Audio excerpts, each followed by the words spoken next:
Talaga ba? Siyempre, happy naman ako sa sinabi ko kahit hindi naman pa siya totoo yan. Hindi ba? Sikreto, ano lang siguro, alagaan ang sarili. Kasi bilang tumatanda, tanggapin na nag-age ka na. So, dapat mas alagaan ang sarili, mas disiplinahin sa pagkain. Siguro, sabi nga namin ni Ate Jackie, more exercise, more stretching, ganyan. Dapat palaging kumikilos, ganyan. Para, di ba, healthy and manatili ang pagiging youthful. At may inspirasyon. Walang inspirasyon, ilang taon na, wish ko nga, ikaw ba meron? Di ba? Sana all, di ba? Wala po talaga. Walang inspirasyon. Ang inspirasyon ko mga anak ko ang trabaho.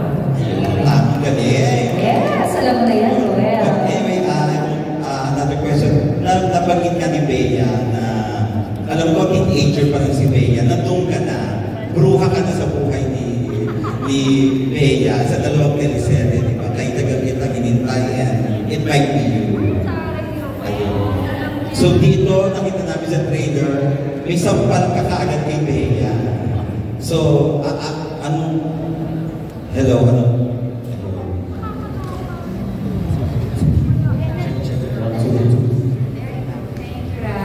Hello. At memorize mo hindi mo yan, alam mo Pinatid ko kasi. Oo. It might be yung sa kay tagal kang hinintay. Bata pa po si Bea noon. Yung kay tagal kang hinintay, parang 13 ka lang yata noon, no, Be?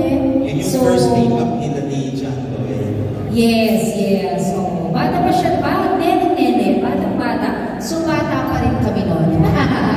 Oo. So, nakatrabaho ko siya. Kaya actually, nung nandito na siya sa GMA, honestly, parang naisip ko, uy, si Bea, nandito na sa GMA. So, parang inisip, at the back of my mind, parang sana makatrabaho ko siya. Mabigyan kami ng pagkakataon, makapagtrabaho ulit. At yung sana na yun, nangyari. Ito na nga yung Widow's War. So, walang pinagbago si Bea. Same pa rin. Magaling naman na siya noon. Mas lalo siyang maging ngayon. Kasi, syempre, at nasampulan mo na kaagad, ipasampal ka agad. Sa trailer, laki-laki na siya natin. Nakatikim na ng sampal, yes. Pero, namiss mo ba yun, baby? Ay, teka ba yan, kailang sampal na pa sa'yo si Jean? Kung bibilanan natin. Nakailang sampal? Sa buong career? Sa buong career. Nung sinampal niya ako, natin ko, nakabalik na nga pala si Miss G. Garcia sa buhay. Sabi ko, I'm back! Namiss ko yung intensity nung sampal ni Miss G.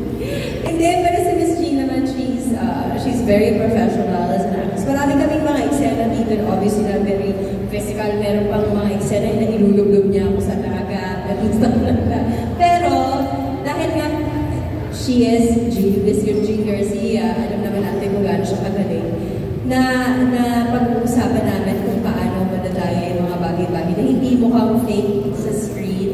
So, buti na lang siya yung eksena ko kasi kung hindi ko, mas masasaktan ako. And, maganda na meron kaming dialogue before namin ginagawa yung mga eksena. As much as possible, maiwasan namin magkasakitan. Yes! So, protektahan ko siya, pinoprotektahan din niya ako. So, kailangan talaga communication para hindi po pwedeng gagawin lang namin kung ano yung sinabi ni Direk. Pero kami mismong artista, makipag-usap ka at paano natin gagawin yung eksena na as much as possible hindi tayo kailangan magkasakitan.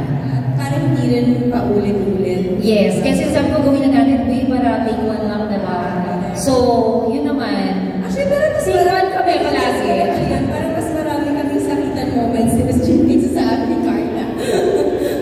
Ayun. At least hindi trigger si Jean sa'yo. Yung masampal sa'yo. Hindi naging trigger para sa'yo. Para maalala yung mga dating ginawa. Wala namang trauma. Okay naman. Oo, wala. Kasi lang sa akin, tagal naman parang more on kami din namin sa LTE, diba? Hindi naman doon sa mga bata. So wala siyang, hindi siya na-traumatize sa akin doon. Sa It Might Be You naman, hindi naman yata ako talaga sa It Might Be You. Parang nakaret ng mga totoo. Parang ganyan. So, wala rin. Ito talaga intense. Kailangan mapanood nyo. kung gaano ako yun, basta yun, kung gaano ako ka-impaktita. Impact, kung gaano ako ka-impaktita. Si Carla ba nakatikim din sa'yo? Wala ako. Excited po ako doon. Yes. Parang lahat po kasi makakatikim ni Aurora eh. So, ano po eh, kami ang kanyang mga, parang daughter-in-law, ganyan. Yeah, daughter-in-law kasi. Ako pa rin po wala. Tandaan mo ni Bernal. So maghahanda ka na lang, Jean, o naghahanda na si Carla? Yes, talaga po. Ayan. Okay, thank you very much. Thank you,